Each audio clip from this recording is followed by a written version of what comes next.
You're listening to the Naked Bible Podcast. To support this podcast, go to nakedbiblepodcast.com and click on the support link in the upper right-hand corner. If you're new to the podcast and Dr. Heiser's approach to the Bible, click on New Start Here at nakedbiblepodcast.com. Welcome to the Naked Bible Podcast, episode 112, Ezekiel 1. I'm the layman, Trey Strickland, and he's the scholar, Dr. Michael Heiser. Hey, Mike, how you doing? Very good. Hope you're doing well, Trey. I'm doing pretty good. It's been a busy week, but I'm looking forward to finally getting into the book of Ezekiel. Yeah. Yeah, and of course it starts with a bang. I mean, this is anybody who thinks of Ezekiel, this is typically the chapter they think of, either that or Gog and Magog. You're going to have to wait a while for that. Yeah. 38 and 39, but yeah, it's either that or this one. Well, here we go. All right, well, we are going to cover all of Ezekiel 1 today, and in the process, we're going to be doing, essentially doing a lot of Ezekiel 10, because Ezekiel 10 is the same vision, or basically the same. So we'll be interacting with chapter 10 a little bit. Later on when we hit, chapter 10 in a sequence, we're going to be making it part of other chapters, so we'll be returning real briefly to chapter 10. But chapter 10 is, again, largely this same vision with a few differences, and we'll note the ones that are important as we go. So my goal today is to cover this chapter, the whole chapter. It's part of Ezekiel's call, which is actually really the first three chapters. Verse 1 of the book up to about Ezekiel chapter 3, around verse 15 or so, is really the fuller call of Ezekiel as a prophet. But we're only going to take this one chapter in isolation, and we'll hit the other chapters when we get to them. But my goals are pretty simple for today. I want to talk about what's being described and what's not being described. In other words, Ezekiel 1, you always get into this UFO talk, which is nonsense. So what is it? What is he seeing? What is he not seeing? And what did it mean to the original readers? And of course, by extension to us. So let's jump in here. We're going to essentially read through the whole chapter in portions as we go. And I should preface this also by saying we're going to be doing a lot of reading of certain chapters, not just in Ezekiel during this episode. So you might want to have a Bible ready if you can. If you're in the car or something like that, it's okay to listen. But I will also be referring to a PDF that you can download from the website. So either after you're done listening to it, in the car, or if you're listening to it in a place where you can be looking at the PDF, that'll help you in places. Because we're going to talk again about what in the world Ezekiel is seeing, and there is iconographic material that you can look at and see the elements of Ezekiel's vision. So let's just jump in here with the first three verses, because there's an issue here that we want to say something about here.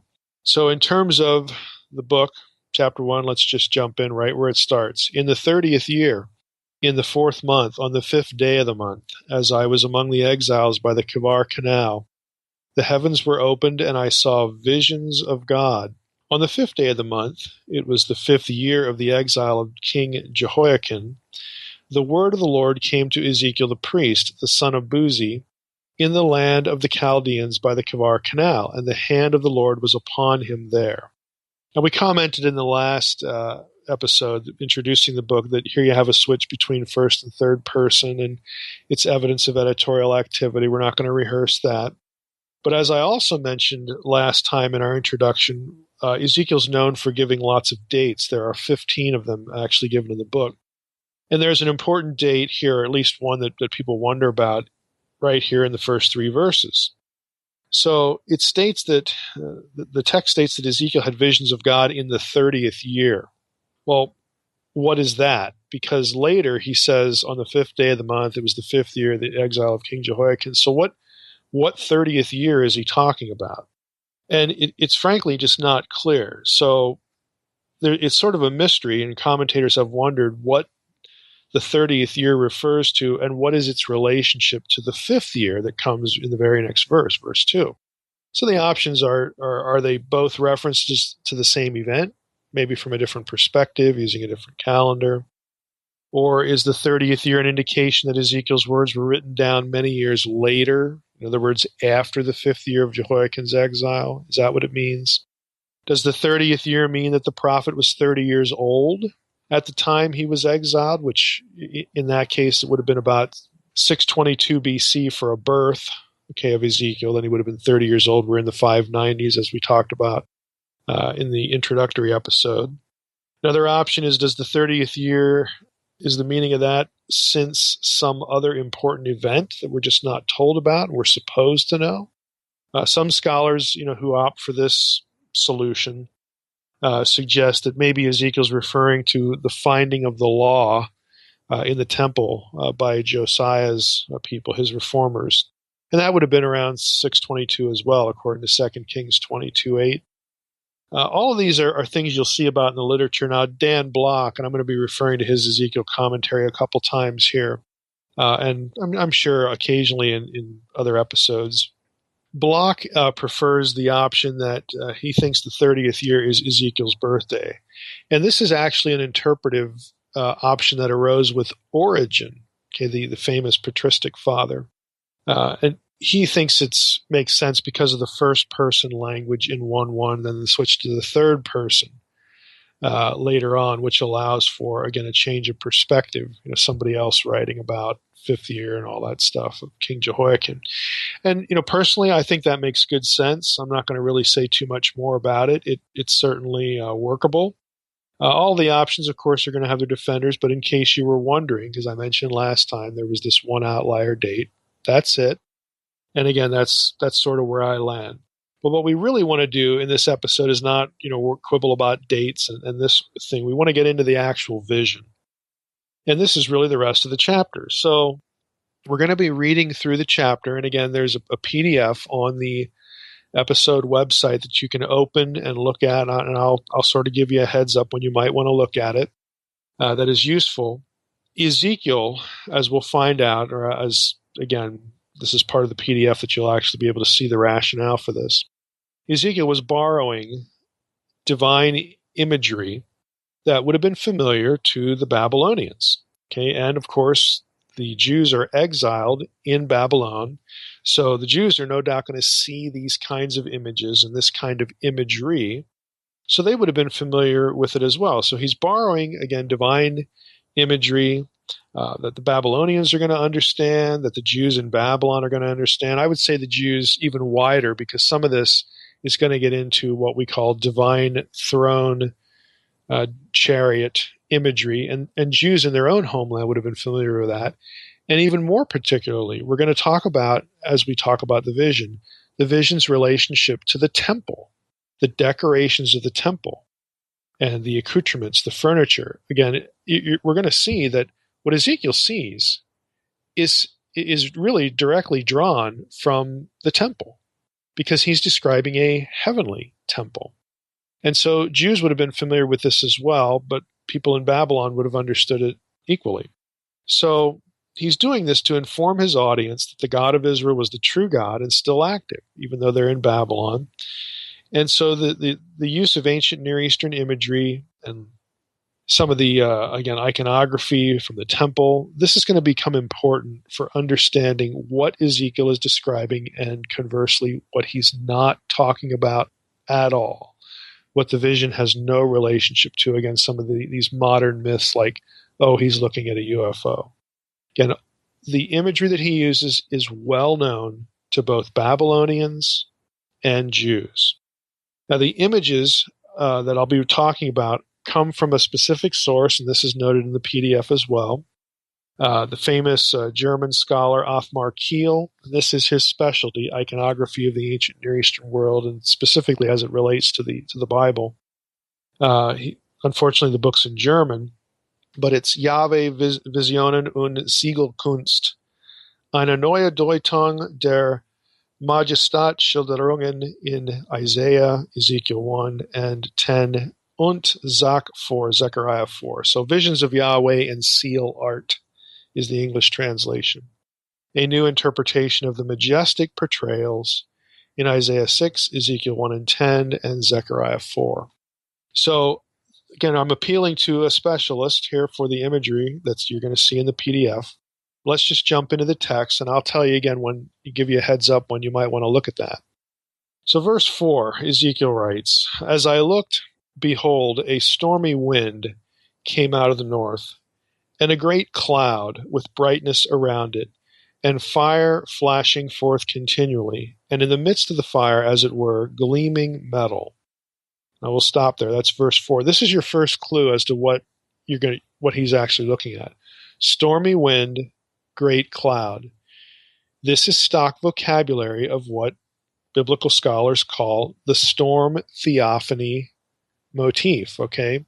God often comes, whether in human form ultimately, or you never get to that kind of description, but God often comes and encounters people in a storm cloud. You get a lot of this imagery in Job. You get a lot of it in the Psalms. You get some of it in the Torah. Again, this is not unfamiliar. This has nothing to do with smoke coming out of a combustion engine, right? Stormy wind, great cloud. This is stock vocabulary for a storm theophany. Now, the gleaming metal, it doesn't say that he's looking at an object made of gleaming metal. He's looking at a cloud. He's looking at a cloud, and the cloud has fire, again, some sort of fiery luminescence in the middle of it, in the manner of gleaming metal, as it were gleaming metal. And this gleaming appearance is going to be referred to in verse 27 later on, as we'll see. And it's also in chapter 8, verse 2, if you wanted to go look up other instances of it. Verse 5, "And from the midst of it," again, the cloud he's looking at, "from the midst of it came the likeness of 4 living creatures. And this was their appearance. They had a human likeness, but each had 4 faces, and each of them had 4 wings. Their legs were straight, and the soles of their feet were like the soles of a calf's foot. And they sparkled like burnished bronze." So they have a luminescent appearance as well. The cloud from which they emerge does. Again, there's this radiant, gleaming, flashing sort of, light brightness. But also these creatures, again, have this quality as well. Verse 8, "Under their wings, on their 4 sides, they had human hands. And the 4 had their faces and their wings thus. Their wings touched one another. Each one of them went straight forward without turning as they went. As for the likeness of their faces, each had a human face. The 4 had the face of a lion on the right side. The 4 had the face of an ox on the left side, and the 4 had a face of an eagle." So they have 4 faces. "Such were their faces, and their wings were spread out above. Each creature had 2 wings, each of which touched the wing of another, while 2 covered their bodies. And each went straight forward. Wherever the Spirit would go, they went, without turning as they went. As for the likeness of the living creatures, their appearance was like burning coals of fire, like the appearance of torches moving to and fro among the living creatures. And the fire was bright, and out of the fire went forth lightning, and the living creatures darted to and fro like the appearance of a flash of lightning." Again, we'll stop there. We'll end with verse 14 here. But again, lightning is a stock element of a storm theophany. This is a vision of God. And the vision of God is associated here with these creatures. Now, the creatures are identified in chapter 10 when this vision is repeated. There they are called cherubim, Cherubim, okay? So we have this vision of God. He is associated with the presence of cherubim, which should not shock anyone because, hey, guess what? Back in the Torah, the place where God's presence was, again, the lid of the ark had cherubim on it. Again, this is not going to be unfamiliar. In the temple, not only did you have the Ark of the Covenant with the 2 cherubim, but you had the 2 giant cherubim on either side of the throne. Guess what? 2 and 2 equals 4. You got 4 cherubim in the temple. Well, lo and behold, you got 4 cherubim here too. What a coincidence. Again, it's not a coincidence. We're going to go through this material, and I think in some instances you're going to be kind of shocked at what you can actually find said about the temple that you find in Ezekiel 1. Again, we often don't think of it this way. We think of it as sort of this isolated, kind of event and vision with no, context to it. But, it's not that case at all. We have, a situation here where the writer is referencing something that's familiar to his Jewish audience. Now, just in terms of a list, here's what we've seen so far. Got 4 living creatures, cherubim. They are human in appearance, at least in part, and they're creaturely in part. They have creature, animal, features and human features, a combination. Each had human hands, for instance. They have 4 faces. One of those faces was human. They each have 4 wings, and their legs are straight, and their feet, are both the legs and the feet are sort of bovine. They're like calves' legs and calves' feet. Now, at this point, if you have access to the PDF, you should start taking a look at it, because every one of these features is known in the same kind of context from Babylonian iconography, or, as we just mentioned a few minutes ago, or the temple. So, again, in the temple, we've got the cherubim. They're partly human in appearance. They have the wings, though. There are 4 of them in the temple. Again, you don't have the 4 faces in those cherubim, but you have a mixture of human and animal features. Their wings, again, are touching in the temple. They're also touching in the Ark of the Covenant, the tabernacle. They are also partly bovine, because we know this from the iconography. Now, cherub, is a term that comes from Akkadian. There's your Babylonian context. And everybody in Babylon, and of course any Jew in Babylon, or any Jew who had seen a Babylonish throne or a Babylonish maybe idol that was associated with an enthroned deity or a king, would have known what this was. And they would have been familiar with all of these features, what a karuv, what a cherub looked like, and consequently what cherubim look like. This is an Akkadian term that refers to a quasi-divine figure that guarded a divine throne or a king's throne. Again, the context is perfectly consistent here. This is an image of God, and as we're going to see, out of the cloud or in the cloud is the enthroned deity, Yahweh of Israel. His throne is going to be described. And this language, this description, is actually, again, going to be found elsewhere, either in temple descriptions or other passages like Daniel 7, where you have the seated deity, the God, the Ancient of Days in that case, on the throne. That throne is going to have wheels and fire and the whole bit. Again, this is not foreign imagery. An ancient person, an ancient Jew or an ancient Babylonian, would not have read this and thought, good grief, I don't know what this is, because they'd never actually seen a flying saucer. Again, this kind of thinking that this is a UFO or a flying saucer is absurd. Nobody would have wondered what he was describing. They wouldn't have been clueless. They would have known immediately what this was, both in terms of texts that describe the features and iconography of the day. So let's go on in verse 15. Now, as I looked at the living creatures, I saw a wheel on the earth beside the living creatures, one for each of the 4 of them. As for the appearance of the wheels and their construction, their appearance was like the gleaming of beryl, and the 4 had the same likeness, their appearance and construction being, as it were, a wheel within a wheel. So you have these intersecting wheels.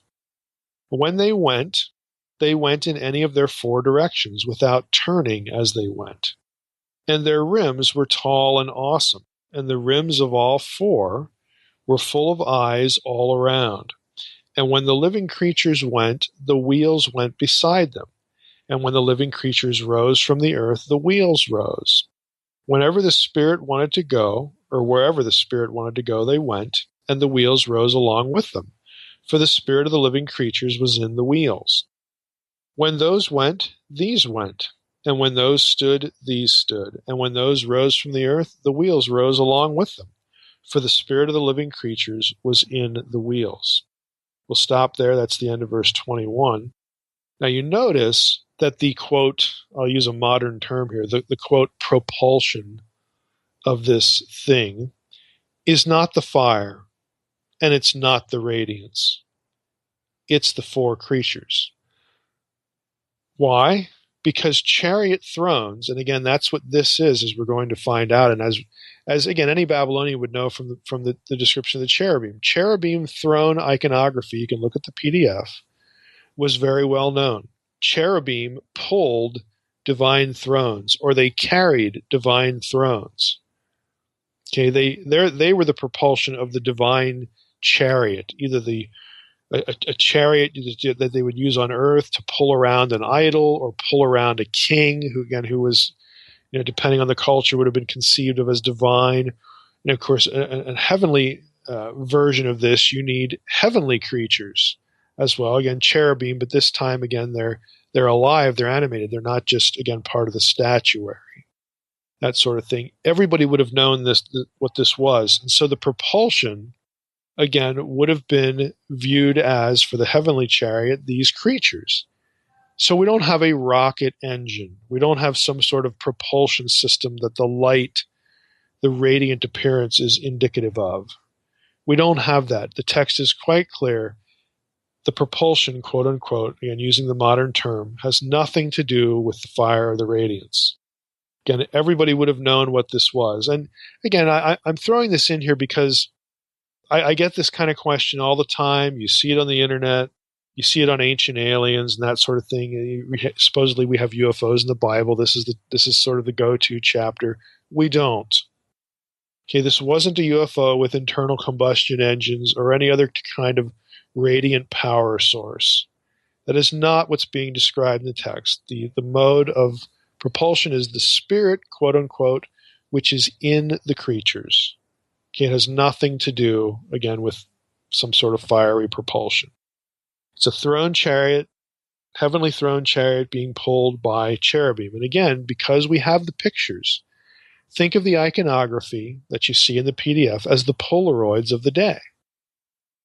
Polaroid kind of dates me, but the digital photo of the day, okay? We know what Ezekiel was describing. We know what he saw for two reasons. One, the pictures, the iconography, and two, this language is drawn directly from the temple, as we'll see in a moment. So there's no mystery here. There's no mystery. Now, let's just jump back in with verse 22. Keep going. Over the heads of the living creatures there was the likeness of an expanse, shining like awe-inspiring crystals spread out above their heads. And under the expanse their wings were stretched out straight, one toward another, and each creature had two wings covering its body. And when they went, I heard the sound of their wings like the sound of many waters, like the sound of the Almighty, a sound of tumult, like the sound of an army. When they stood still, they let down their wings, and there came a voice from above the expanse over their heads. When they stood still, they let down their wings. Verse 26, and above the expanse over their heads, there was the likeness of a throne. Okay, there you go, point blank. This is a chariot cherubim throne. Everyone in the ancient world, Babylon and the Jews, knew precisely what this was. Okay, since we don't see those things all the time, we have this propensity, at least some people do, of imposing something modern into the text. Namely, like what Ancient Aliens does, is impose a UFO here. Okay. Nobody reading this text or hearing it, again, or frankly composing it, that is not what they were seeing. We know what they were seeing. We have the pictures. We have the texts. This is not a flying saucer. So back to verse 26 again. Above the expanse over their heads there was the likeness of a throne, in appearance like sapphire. Oh, well, Mike, what about the sapphire experience here? We'll stop here a moment. Well, guess what? The same description is rendered in Exodus 24:10. What happens in Exodus 24:10, verses 9 and so? That's when Moses and Aaron and other people went up into the mountain at Sinai, and they, quote, saw the God of Israel, unquote, and they have a meal with him. So again, it's a mountain. It's Sinai. ancient people know what mountains are. They're not describing some kind of circular silvery craft or whatever, a UFO that they're climbing into. Okay, it's a mountain. And it's the same mountain that is referred to throughout the book of Exodus.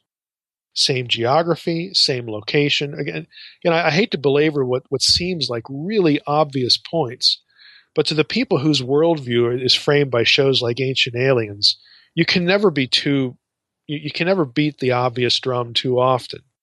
Again, to hopefully get people to actually look at the material, look at the data. You have the same description in Exodus 24:10 when they are in God's house, so to speak, to have a meal, as you do right here in Ezekiel 1. So again, back to verse 26. Above the expanse over their heads, there was the likeness of a throne in appearance like sapphire, and seated above the likeness of a throne was a likeness with a human appearance. Again, we have the embodied deity here. We have God as a man, okay, on this throne. It really, frankly, couldn't be clearer. It's just not clear to us who are culturally removed, and frankly to people who just don't want it to be clear. They want it to be about something bizarre, like Ancient Aliens. Verse 27, and upward from what had the appearance of his waist, I saw as it were gleaming metal, like the appearance of fire enclosed all around. And downward from what had the appearance of his waist, I saw as it were the appearance of fire. And there was brightness around him, like the appearance of the bow that is in the cloud on the day of rain. So was the appearance of the brightness all around. Such was the appearance of the likeness of the glory of the Lord. Now, right there he tells you, this was the appearance. What I'm looking at is the glory of the Lord. And when I saw it, I fell on my face and heard the voice of one speaking. That's the end of the chapter. Now, a couple observations, again, linked to this. 3 observations to be specific.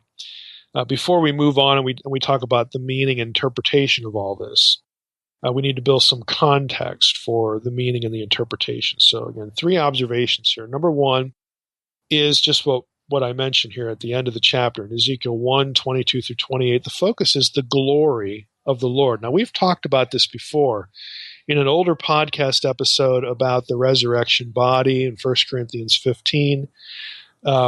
There's this thing about the quote, the spiritual body, the celestial body. And we talked in that episode, that early episode, about how this language is drawn from Ezekiel and some other passages. Ezekiel calls the figure on the throne the glory of the Lord in Ezekiel 1:28. We just read it. In Ezekiel 9:3, though, it's referred to as the glory of the God of Israel and also the divine name, Yahweh. To make the point even more clearly, if you compare Ezekiel 1:22 and 28, again, these references to the cherubim who are in Ezekiel 1, they are under the, quote, glory, under the glory. If you look at the same description in Ezekiel 10, verse 20, there the cherubim are under, quote, the God of Israel. Okay, there's no ambiguity here. This is not just some luminous, formless array of light. This is God in human form. This is the God of Israel. The glory of the Lord in this passage is this humanoid appearance of Yahweh of Israel. Again, you just have to compare a few passages with each other and you get to the point. Yahweh is the glory, and the glory has form here. There's a body there. It is a body, all right? And so this language, again, is going to work itself out in other passages, including the New Testament. If you want to go listen to that earlier podcast episode, please do. Again, when we talked about Paul and the spiritual body and that whole concept. So the source of the shining, radiant, and the gleaming language, again, was not an inanimate object. It's not a craft. It's not the platform that the throne is on. It's not even the throne itself. The source of the shining, radiant light is the deity. Okay, it's the deity, the enthroned deity who happens to be in the cloud. And hello, does that sound familiar? Does that sound familiar to what Moses talks, who Moses talks to? The whole thing about Moses going into the cloud comes down over the tent of meeting. Moses goes into the cloud to talk to the God of Israel, to talk to Yahweh. We've already referenced Exodus 24, again, where they see the God of Israel. In that case, it's more than just Moses. But again, this is language that any Jew who would have been familiar with the temple and the tabernacle descriptions in the Torah, and even these episodes in the Torah where God in human form is encountered, there would have been no mystery here as to what is being described. So that's the first, again, observation I want to reinforce. Secondly, if we go to Ezekiel 10, we need to say a little bit something about the cherubim. Again, what I'm doing with these three observations is sort of setting up what the meaning of all this is, how to interpret it.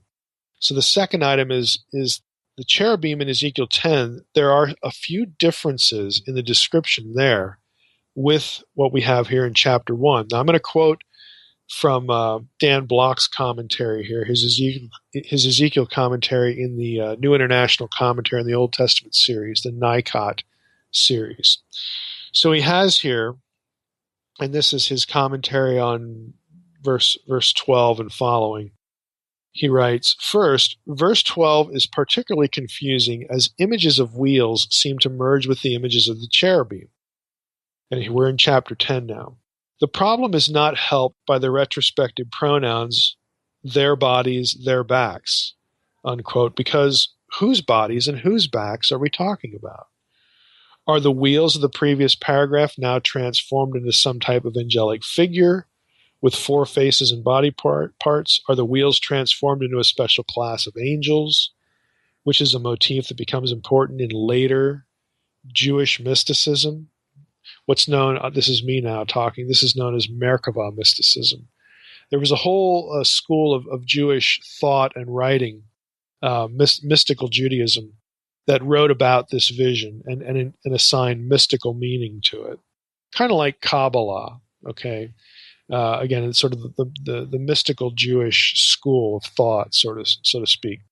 A lot of that's centered around this vision. And in that later literature, you actually have angels, creatures called ophanim, which are wheels. So you get the mixture in that later literature. So Block is raising the question here. Now back to Block, he says, it seems more natural to apply the bodies, backs, heads, hands, and wings to the cherubim, mentioned previously here in this chapter 10, verse 9, which is grammatically possible. So what Block is saying is, look, even though that it sounds different in chapter 10, grammatically, you can look at it and analyze the grammar and say, well, he's basically describing the same thing back in chapter 1. We don't have a merging of these things here. Continuing with Block on verse 14 in chapter 10, he writes, second, the description of the cherubim's faces differs significantly from the earlier account, whereas Ezekiel 1:10, had ascribed four different faces to each of the cherubim. The plain reading of the Hebrew here points to four identical faces for each cherub, with each cherub having a different set. Whereas Ezekiel 1:10 had followed a human, lion, bull, eagle sequence, Ezekiel 10:14 lists them as cherub, human, lion, eagle. This reordering raises two questions. Why was the bull face displaced? In other words, why don't you have a reference to a bull in chapter 10? And how is the cherubic face to be perceived? Because you don't have that in chapter 1. There's this swapping going on. While we cannot be sure how the ancients perceived true cherubic faces, again, there's variety there, some evidence suggests that they were not human. Their faces were not human. And he has a footnote here. I'm going to read the footnote. He says, according to a 7th century BC Akkadian text, again, that would have been a little bit before the writing of Ezekiel, called or named Namtartu, or about Namtartu, the concubine Namtartu, the vizier of the underworld, this in Akkadian religion.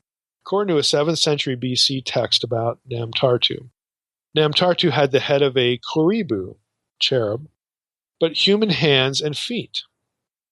I would also add, this is, again, Block speaking in the footnote, I would also add that since the bodies of cherubim were predominantly bovine, again, like cattle, oxen, bulls, that sort of thing, having the term karuv here instead of ox or bull from chapter 1 is a distinction without a difference. And I would agree with that. This is me talking now. Again, since This is the way Cherubim predominantly were. They had all these bovine features. It really doesn't make much difference if you use Cheruv in chapter 10 as opposed to the word for ox or bull, the Hebrew word is shor, in chapter 1. It is a distinction without a difference. It's basically the same thing. So Bloch says, on the other hand, the contradiction, at least in the order of faces, would then be more apparent than real. And again, I agree. Now, on the order, again, we're setting up, again, our discussion of what all this means. Bloch writes this, and you could look for this not only there's a graphic Bloch uses in his commentary. I put it in the PDF about the order of the faces. He writes, since the inaugural vision, that's the first vision in chapter 1, came to the prophet from the north, the frontal view, okay, which would have been south, would have a human face, with the other three being arranged as follows. Now, again, if you're looking at the PDF, you're going to get this arrangement that Bloch talks about, where you have, north is eagle, east is bull, west is lion, south is human. So you're going to get this, arrangement that is a little bit, at least on the surface, seems a little bit different than what you get in chapter 1. But here's what Bloch says. If the faces in chapter 10, verse 14, are also listed in clockwise order, the sequence is actually identical with chapter 1. Again, it just depends where you start the sequence, in other words. And the cherubs is identified with the bull. So there you would have the cherub and the bull in the same position. And we set it up, just a few minutes ago, that Cheruv and bull, shor in Hebrew, is really a distinction without a difference anyway. So Bloch writes, why the present enumeration commences with the Cherub, with the cherub instead of the human face is unclear, but it may reflect the vantage point from which the prophet observed the chariot. In order to witness the kavod, the glory, lifting from cherubim inside the temple, he must have been standing at the front of the building, perhaps at the eastern gate of the inner court. From this viewpoint, he naturally began with the creature facing him. Beyond these changes, the description of the chariot agrees with the earlier account and requires no further comment. Again, I would agree with Bloch here that there's no contradiction between what chapter 10 says and what chapter 1 says. You just have to, again, do the sort of thing that Bloch is doing, and I've reproduced some of this text in the PDF so you have it. You have to sort of ask yourself certain interpretive questions to be able to align chapter 10 with chapter 1. Thirdly, we'll come back to this, the faces in a moment when we get to meaning and interpretation, but one more item to observe here to set all that up. Third is Daniel 7. Daniel 7 has some of the same features as Ezekiel 1. And in Daniel 7, we have a divine council meeting. The divine council is meeting for the purpose of dealing with world empires of the present and future. Again, that's the first 8 verses of chapter 7. The message, of course, that's going to be put to the audience, put to the reader, is that God is in charge of these empires. The council participates in God's decision about the fate of those empires.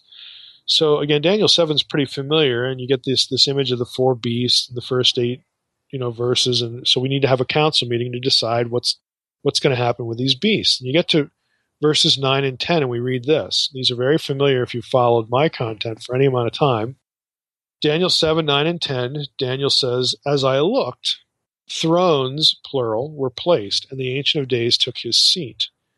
Now, that's a reference again to a seated council, not the Ancient of Days and the Son of Man, because the Son of Man is never described as taking a seat. The Jewish interpretation likes to limit it to 2, to both deny the council idea and also, again, to try to link this to the Son of David. Again, it's unnecessary, and frankly, it's not good exegesis. But as I looked, thrones were placed, and the Ancient of Days took his seat. His clothing was white as snow, and the hair of his head like pure wool. His throne was fiery flames. Its wheels were burning fire. So there you have throne, flames, and wheels in this vision that no one would suggest is a UFO. Again, that's the point. Everybody who wants to talk about the UFO in Ezekiel 1, they never tell you about Daniel 7, where it's clearly a throne in a meeting room, sort of in a boardroom, to decide the fate of these 4 beasts. There's no way to squeeze a UFO inside the boardroom. That sort of thing. It doesn't have at all any sort of context that would support a flying craft. It just doesn't. But the people who want to prop up this Ezekiel 1 UFO thing, they never take you to Daniel 7 or any of the other stuff that we're going to be talking about in the time that remains. So verse 9, his throne was fiery flames, its wheels were burning fire. A stream of fire issued and came out from before him. 1,000,000 served him, and 10,000 times 10,000 stood before him. The court, again, the council, sat in judgment, and the books were open.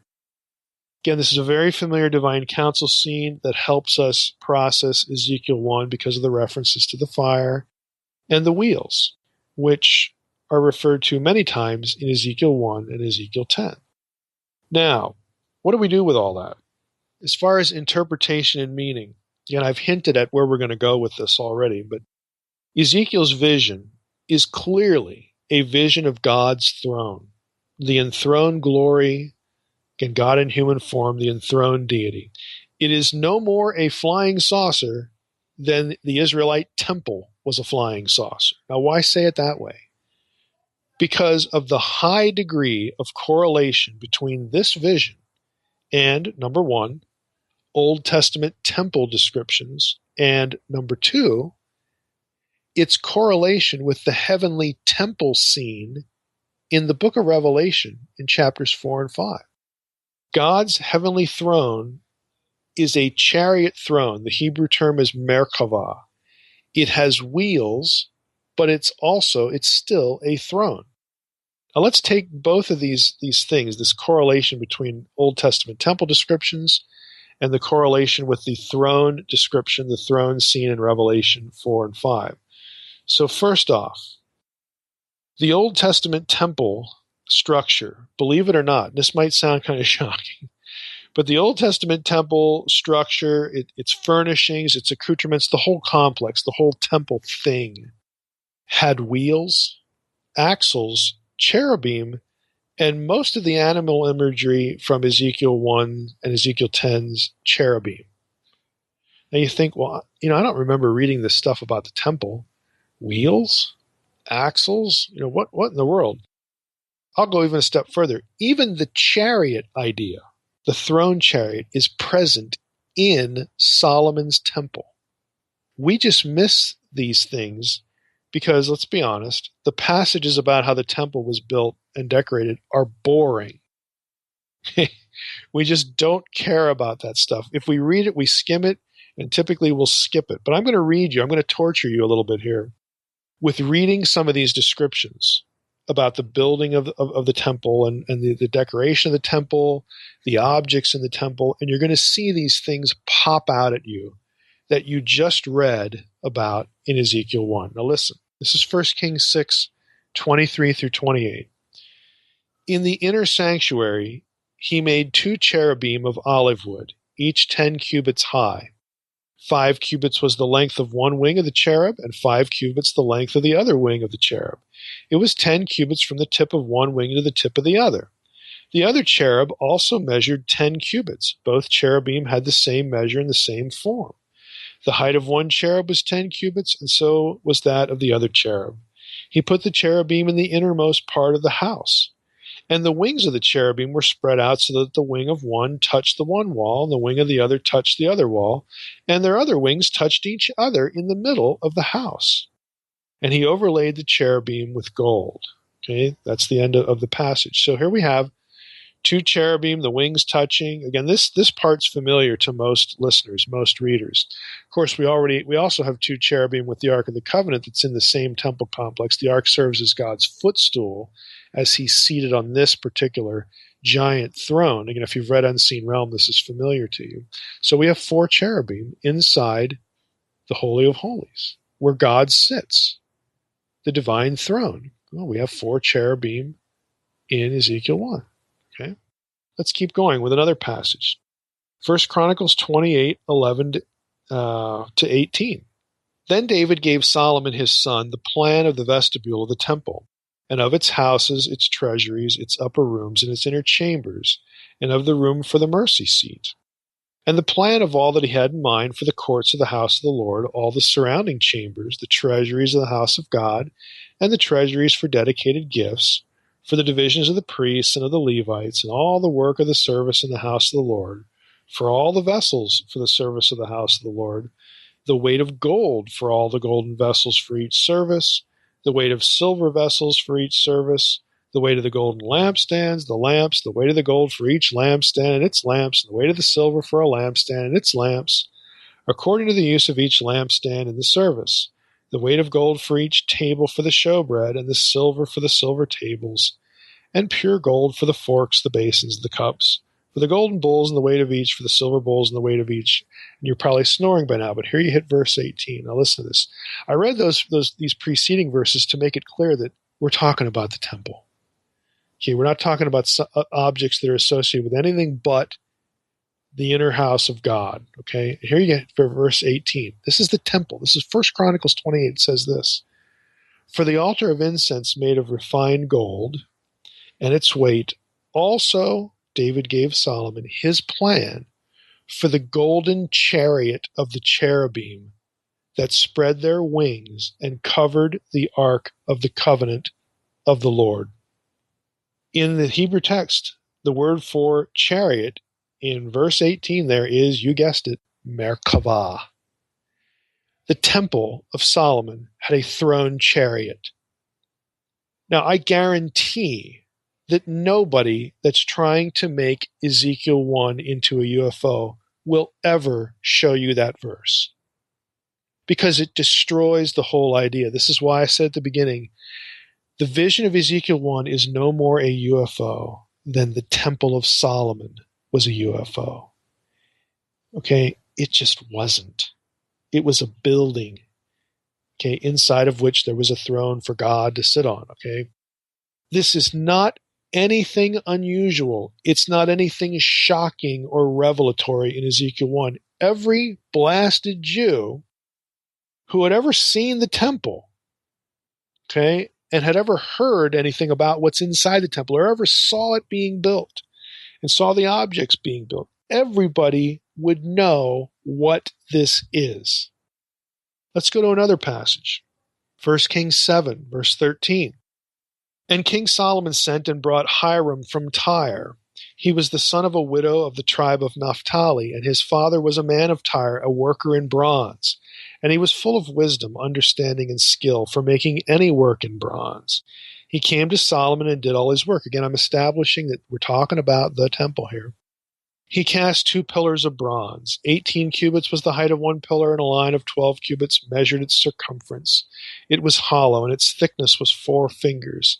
The second pillar was the same. He also made 2 capitals, things to put on top of the pillars, of cast bronze to set on the tops of the pillars.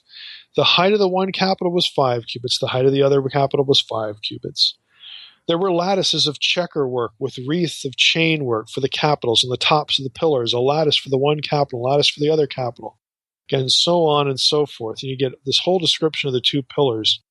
And around verse, 21, he set up the pillars at the vestibule of the temple. He set up the pillar on the south and called its name Yaqeen. And he set up the pillar on the north and called its name Boaz. And on the tops of the pillars was lily work. Thus the work of the pillars was finished. And then in verse 23, he, Hiram, made the sea of cast metal. It was round, 10 cubits from brim to brim, and 5 cubits high, and a line of 30 cubits measured its circumference.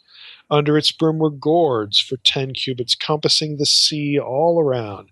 The gourds were in 2 rows, cast with it when it was cast. It stood on 12 oxen, 3 facing north, 3 facing west, 3 facing south, and 3 facing east. Hint, I'll stop here. Those are the cardinal points, okay? Cardinal direction points. Back to the text. The sea was set on them, and all their rear parts were inward. Its thickness was a handbreadth, and its brim was made like the brim of a cup. Like the flower of a lily, it held 2,000 baths. Verse 27, he made the 10 stands of bronze. Each stand was 4 cubits long. These are stands that they're going to put, certain furniture items on so they can wheel them around. Wheel, okay. Just hold on. We'll get there in a second. Each stand was 4 cubits long, 4 cubits wide, 3 cubits high. This was the construction of the stands. They had panels, and panels were set in the frames. And on the panels that were set in the frames were lions, oxen, and cherubim. Does that sound familiar? On the frames, both above and below the lions and oxen, there were wreaths of beveled work. Moreover, each stand had 4 bronze wheels and axles of bronze. And at the 4 corners were supports for a basin. The supports were cast with wreaths at the side of each. Go down to verse 32. And the 4 wheels were underneath the panels. The axle of the wheels were of one piece with the stands. The height of a wheel was 1.5 cubits. The wheels were made like chariot wheels. Their axles, their rims, their spokes, and their hubs were all cast. There were 4 supports at the 4 corners of each stand. The supports were of one piece with the stands. Verse 35, and on the top of the stand there was a round band 0.5 cubits high, and on the top of the stand its stays and its panels were of one piece with it. And on the surface of its stays and on its panels he carved cherubim, lions, and palm trees, according to the space of each, with wreaths all around. Again, what's happening here, the point here, is that Ezekiel's vision borrows basically every feature in it from Solomon's temple and its furnishings, the whole temple complex. Ezekiel borrows all of the elements, and he sort of amalgamates them into one heavenly throne thing. Okay, because the temple it's not destroyed in Ezekiel 1. It's going to be destroyed while Ezekiel's in Babylon. But the point is that God isn't isolated to Israel. He's not isolated to Jerusalem in this temple. God is still on the throne over all of the heavens. This is why, again, the vision of Ezekiel puts all of this temple imagery together into a heavenly throne, and we'll get to it in a few moments. The 4 faces of the cherubim, many of you have heard me say this before, but the 4 faces of the cherubim in Ezekiel's vision point to the cardinal points of the zodiac. Again, the whole messaging is that God is in charge. He is enthroned upon these creatures who are pointing and can move to all the corners of the earth, so to speak, every place on the earth that is encompassed, again, by the whole heavens. God is over it all, not Marduk or not some other flunky deity of the Babylonians. Yes, we are in exile in Babylon, and life is not good. It's bad. But Yahweh is not isolated to this little spot in this temple in Jerusalem, in the territory of Judah, the kingdom of Judah. He's just not. So Ezekiel wants the Jews to know that God is still ruling over everything, no matter if there is a temple or not, because there's a heavenly temple. It's the whole cosmos, as it were. It's everything that they know exists. Heaven and earth, every direction. Nothing escapes the sovereignty of the God of Israel. This is the whole point. This is why the temple imagery is borrowed, and it's why the faces are what they are. You look at what happens in Revelation 4 and 5. Okay, it's the same thing. You go to Revelation 4, it has a very strong correlation with Ezekiel, especially Ezekiel 10, when you get to the animal imagery. I'll read here in in Revelation 4, verse 1. John says, "After this I looked, and behold, a door standing open in heaven. And the first voice which I heard speaking to me like a trumpet said, 'Come up here, and I will show you what must take place after this.' At once I was in the Spirit, and behold, a throne stood in heaven with one seated on the throne." Okay, we're in heaven. There's a heavenly throne. "And he who sat there had the appearance of jasper and carnelian, and around the throne was a rainbow." Again, does that sound familiar, like the rainbow? Okay, Ezekiel. "That had the appearance of an emerald." You have shining, luminous jewels here, again, giving off radiance. Verse 4, "Around the throne were 24 thrones, and seated on the thrones were 24 elders, clothed in white garments with golden crowns on their heads. From the throne came flashes of lightning, Sound familiar? And rumblings and peals of thunder, and before the throne were burning 7 torches of fire, which are the 7 spirits of God. Does that sound familiar? And before the throne there was, as it were, a sea of glass like crystal. And around the throne, on each side of the throne, are 4 living creatures full of eyes. Oh, now the creatures are full of eyes, in front and behind. Verse 7, the first living creature like a lion, the second living creature like an ox, the third living creature with the face of a man, and the fourth living creature like an eagle in flight.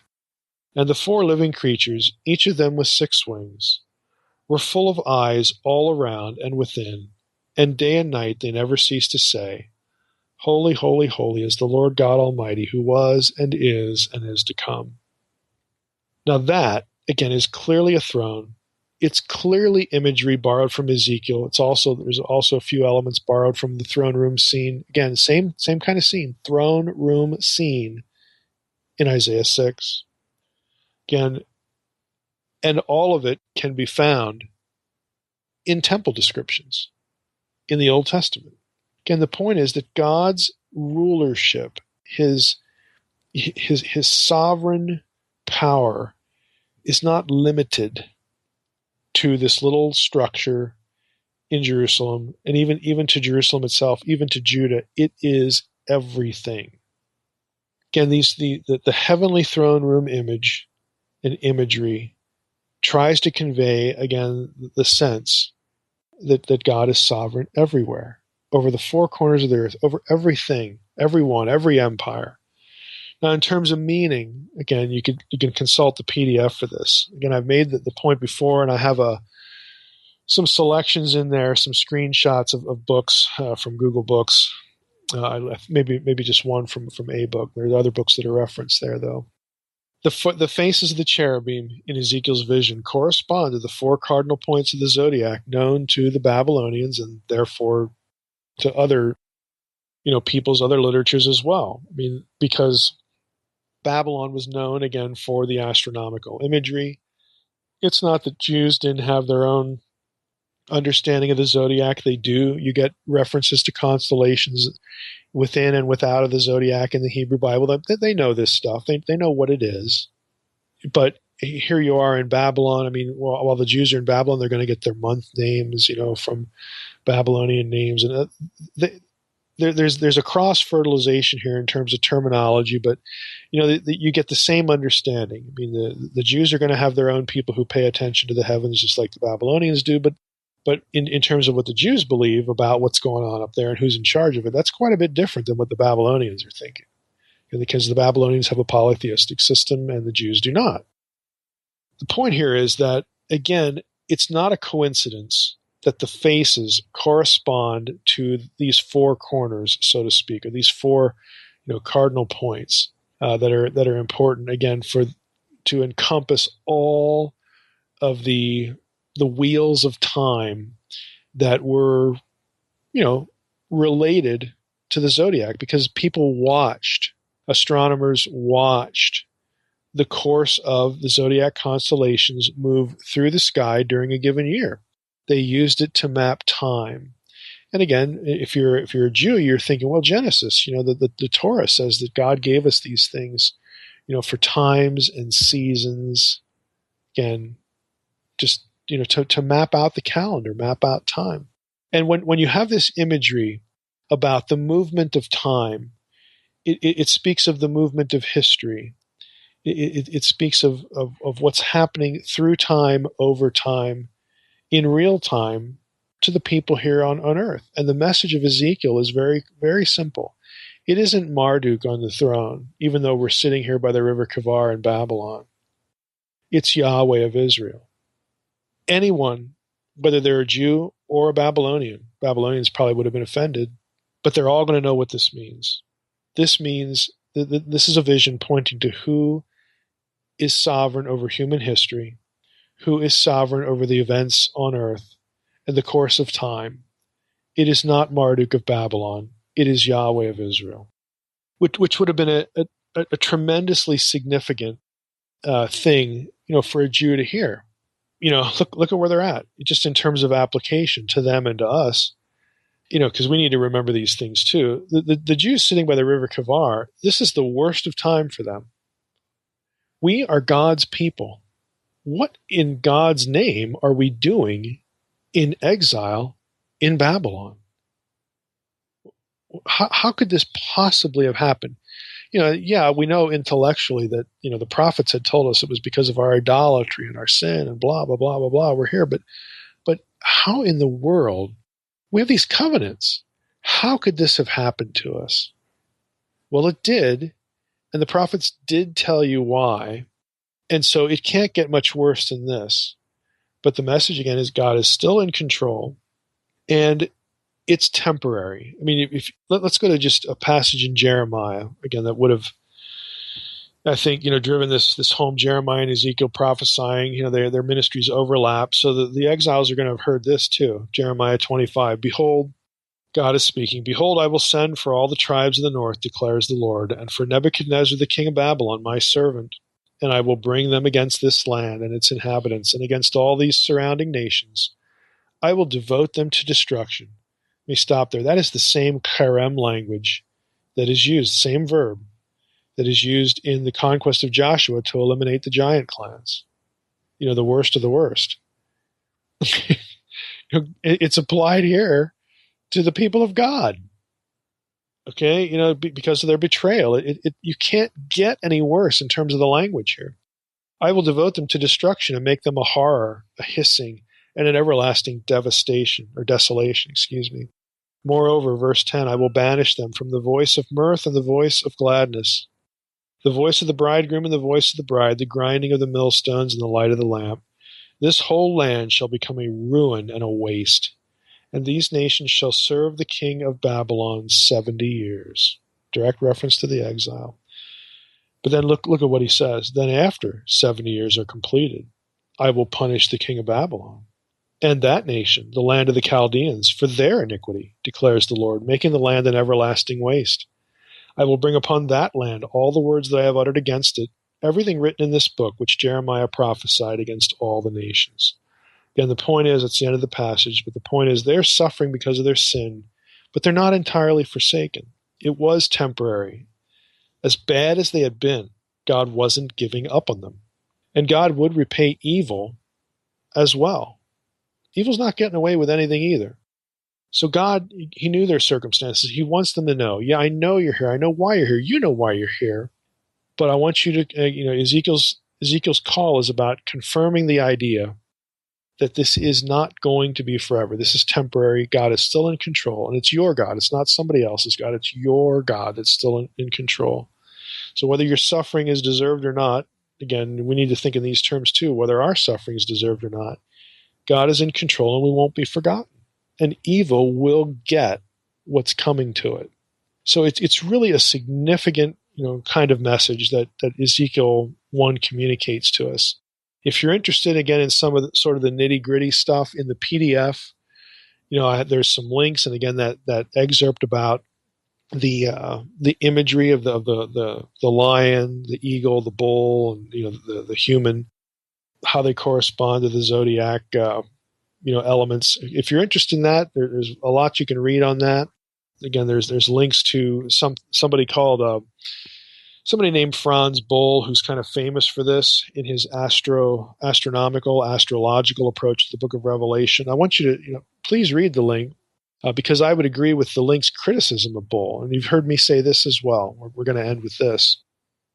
Boll was a German classical philologist, a classic scholar who specialized in ancient astronomy and astrology and that sort of thing. But he goes too far in how he approaches Revelation, how he approaches biblical prophecy, and this sort of thing. But the opposite of that is also untrue. Boll and others might overstate the data for this approach, but the people who deny that there's anything to it equally overstate their position. There is something to this. Okay, ancient Near Eastern astronomy and Jewish astronomy has something to do with Ezekiel 1 and the book of Revelation, some of these other things I've talked about on the podcast and on my website. There is something to this. There's something going on here, and it does telegraph important theological ideas. But those theological ideas are different when it comes to biblical writers than they are to the pagans. And if you're interested in this sort of thing, you get a few more resources in the PDF. But for our purposes here, we're focused on Ezekiel 1. This is the message of Ezekiel 1. He is not seeing a UFO. He's not seeing anything bizarre. A Jew, a Babylonian, would have known what this was. A Jew would have known it's drawn from Torah. It's drawn from descriptions of the temple. It's amalgamated together in a heavenly vision. And frankly, the New Testament authors, John, writing book of Revelation, he was a Jew, he knew it. It goes right into the book of Revelation in the same way, telegraph the same things, same context, divine council meeting, the whole 9 yards. Again, God is on the throne. He controls every corner of the earth, and he controls all the heavens. He controls everything, and that's the point.